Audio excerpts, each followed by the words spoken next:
education is expensive, and it's a dilemma. And I think the current business model, and this is not something that I said when I became ACSI president. I've said it for the last 20 years, and it's why we did some things at Prestowood to counter it. The business model absolutely prices out many families.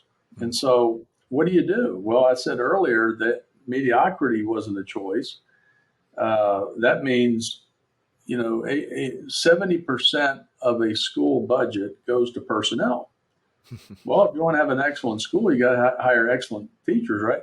So I think the business model is unsustainable, and we have to continue. And there's one of the reasons why I'm so excited about our ACSI's research and thought leadership department.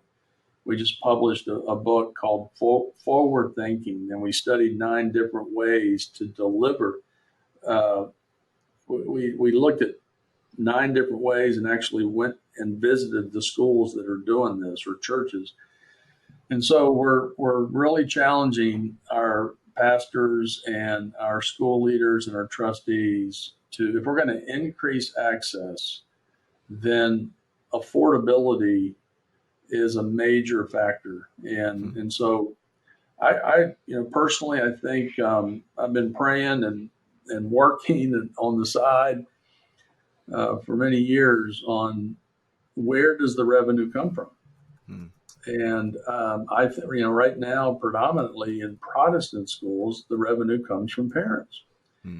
Or the second piece of revenue, the second stream of revenue for tuition comes from the school raising money. And that's good. That's working for some. But I think, as I've debated not too long ago with a group of pastors, a friendly debate, that when the church, if the church looked at how we train kids and said, this is the best way, I'm not saying Christian education is the best way, but let's just say, for the sake of argument, we had a group of pastors and they said, this is the best way to train kids to be disciples of Christ, then the business model should follow that. I'm a strong believer in that. In other words, you can see where I'm going. I think the future of Christian education for families who can't afford it, I think the revenue, it needs to be subsidized. Excellence is not negotiable. It has to be, excellent. But the business model of most Protestant churches today does not include Christian education. And I think someday that's going to change. And I think that is going to be a game changer. I don't think money's a problem. I really don't. Right. I think the allocation of money is the most important thing that we're facing right now. It is a real issue. I think I think churches and entrepreneurs. There's so many different ways we can advance increasing access to the families who can't afford it. Is an excellent opportunity. What an opportunity that we have to go into the inner city or to go into the group. The group that gets hit the hardest right now is the middle income group, especially if they have more than one kid trying to get into a Christian school. I would know a thing or two about that group. I was going to say, I think you do. So the revenue stream, it's a real challenge. I'm very optimistic that there's going to be a day when the revenue streams to advance the best training probability of producing not mature necessarily, because I think maturity happens beyond graduation. I think the revenue stream is going to need an infusion from churches, denominations.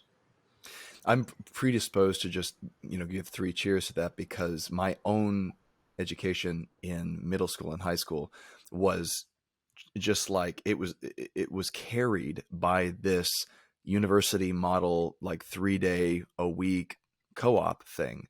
And in effect, what we did was a group of homeschool parents all got together and said, hey, let's join forces as we teach all these subjects that we don't really feel keen on teaching individually, so we can each contribute our strengths and make something collectively with it.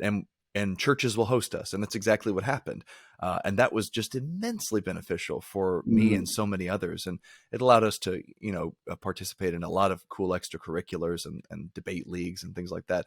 But I think it's a little taste of, or a little picture potentially of the kinds of things that churches can do. And that puts it within reach of parents in a way that they hadn't before. And I should also say that, as a member of a board of a Christian school, it's a classical Christian school here in Lakeland, I can tell you that we're running on a shoestring budget compared with the public schools. So one of the things that we always look at is we compare our budget with the local public school budgets, per student. And the reality is that that's all public. So it's hidden from view, but it's extremely expensive what they're doing. And we can argue about how expensive it should be, but to reproduce that on the other side and say, we're going to do our Christian thing over here, and then say, and it's going to cost the same or less. That's a huge challenge. So that's why I asked the question, just because I know you've probably thought about this a lot, and it's something that to me, it's still mostly unanswered, but there are some cool suggestions beginning to float to the surface. Shane, I really appreciate what you just said about, first of all, thank you for serving on the board. And I'm really sincerely mean that your contribution, trustees, my best friends to this day are board members that I served with. But you're right. The public school has the best sponsor a child program. It's called taxes. And so, I'm praying for the day that, and when I say the church, I mean, I don't want to, I'm not belittling pastors or denominations. Right. Because many churches do subsidize their school. But I think, I don't think money is a problem. I really don't. I think once the philosophy of training children gets embedded into the DNA of a church, I think then the business model will change, and providing tuition assistance so that it's more accessible will be a reality.